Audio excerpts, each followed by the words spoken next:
Hello. Today I'm going to talk about another of my old film cameras. This one is the Kodak Duaflex 2. Thank you for joining me, and today, as I mentioned, we're going to talk about this Kodak Duaflex 2. I've had this camera for quite a while. I'm not quite sure where I came by it, but I believe it belonged to my sister. But when I recently asked her about that, she cannot remember ever seeing the camera or using it or owning it. But I'm going to stick to my story and say that it did belong to my sister. These cameras, the Kodak Duaflex series of cameras, were built from about 1950 to 1954, at least the Duaflex 2. They had a 1 before that, and then after this camera they had a Duaflex 3 and a Duaflex 4. They all were quite similar, differences in their lenses and other minor things, but they were pretty much all the same. And they are just a basic box camera made of plastic with a little aluminum trim, a simple shutter, single speed shutter, fixed focus lens, and fixed aperture. So a very primitive little camera, but nonetheless fun to use, I imagine. I believe this camera was made in roughly 1953 or 1954, and the reason why I believe that is the earlier cameras on this switch on the side, which changes from an I, which means instantaneous, and in this camera it says L for a long exposure. On the earlier cameras built in 1950 to 1952, that was a B. B for bulb. This one has an L for long exposure. So when it's in the I position and you trip the shutter, it immediately takes the picture. If you put the switch into the L position, now the shutter remains open as long as you hold the shutter button down and will close when you release it. Hence the L for long exposure. The lens is equivalent to about a 75 millimeter lens, which is pretty standard for film of this size. And now, speaking of the film, this used a film called 620.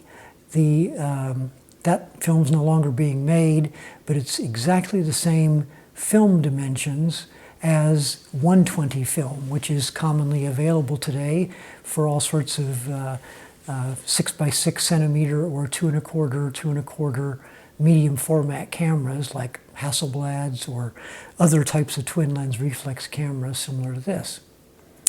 The only difference is the spindle that holds the film is slightly different dimensions on the 620, a little narrower, and the spool flanges are a little smaller, so you can't use the 120 film in this camera unless you modify the spindle. And there are lots of videos on YouTube that demonstrate how that can be done fairly simply, where you have to file down the ends of the spindle so that it's a bit narrower, and you also have to cut off part of the flange so that it fits into the camera properly, and then it'll work. The alternative method is to take your roll of 120 film and in a dark room or a changing bag where it's completely light tight, you can take the film off the 120 spindle and roll it onto the 620 spindle and then insert that in the camera and use it. Like I said, it's a single speed on the shutter. The aperture is about equivalent to f/15, and the shutter speed can be around a 30th of a second to maybe a 50th of a second, depending upon how snappy your shutter is. If it's nice and clean and fresh and moves quickly, you probably get closer to a 50th of a second. Otherwise, it's more like a 30th. So it does take some fast film in order to get good exposures, or at least be out in bright sunlight. You wouldn't want to use this indoors without flash, because the shutter speed is not slow enough, or the film speed wouldn't be fast enough to get a good picture. But this does have the flash gun. It, as I demonstrated, it uncouples from the side of the camera. The side of the camera has these two small contacts right here, and those contacts make contact with similar contacts on the flash gun, so that you have a connection between the shutter and the flash gun. So when you trip the shutter, it'll fire the flash. And if you use one type of bulb that fires immediately, you can leave it on the instantaneous setting. If the bulb takes a little longer to fire, then you can put it on the long exposure setting and then just wait for the flash to go off and then close the shutter. This is designed to look like a twin lens reflex. It is, in fact, a twin lens reflex design. It has one lens for viewing and a second lens for taking the picture. You look down through this waist level viewfinder, which is nice and bright, easy to frame up your picture, and but you can't use that viewfinder to focus the lens. There's no focusing, it's fixed focus. Another version of the Duaflex 2 did have a fancier lens that you could focus, but this is just a simple little meniscus lens, fixed focus, and so there's no ability to focus up close, for instance. To load the film, you press down on this tab on top. The back swings down, and in here you have your warning about always using 620 film. Here's the film gate, which is 2 1/4 by 2 1/4. Like I said, it's standard medium format size. And the film spool is down here in the bottom. And you pivot that outward to load your film, and then let it go back to its rested position. Bring the film up over this little roller here and across the film gate, and then insert the tab into the upper spool, which is your take-up spool.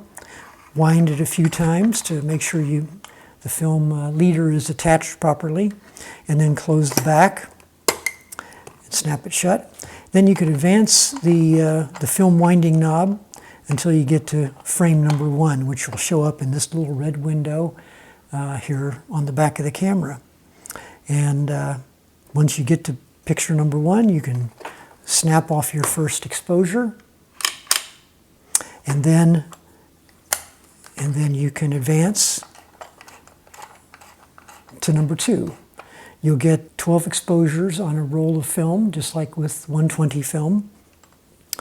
On the bottom of the camera is a nice robust little tripod socket, so you can mount the camera on a tripod. And the flash gun, as I mentioned, does attach to the side, makes contact with those contacts. On the back of the flash gun is this screw, which you can remove to put some AA batteries in there to power the flash.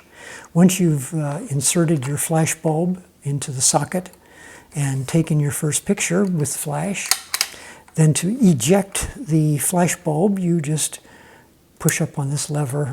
The bulb will pop out, and you're ready to insert the next flash bulb. So a very, very simple little camera. I may try to load some film in it and see how it goes, but I'm not too inclined to do that. This camera, when it was brand new, retailed for about $22. And in today's money, that's about $235. So it actually is not a cheap camera back in the day, nor even by today's standards. You can buy some cameras, I'm sure, that are cheaper than $200 that are nicer than this one. But nonetheless, that was what it cost back when it was new. Thank you very much for watching the video.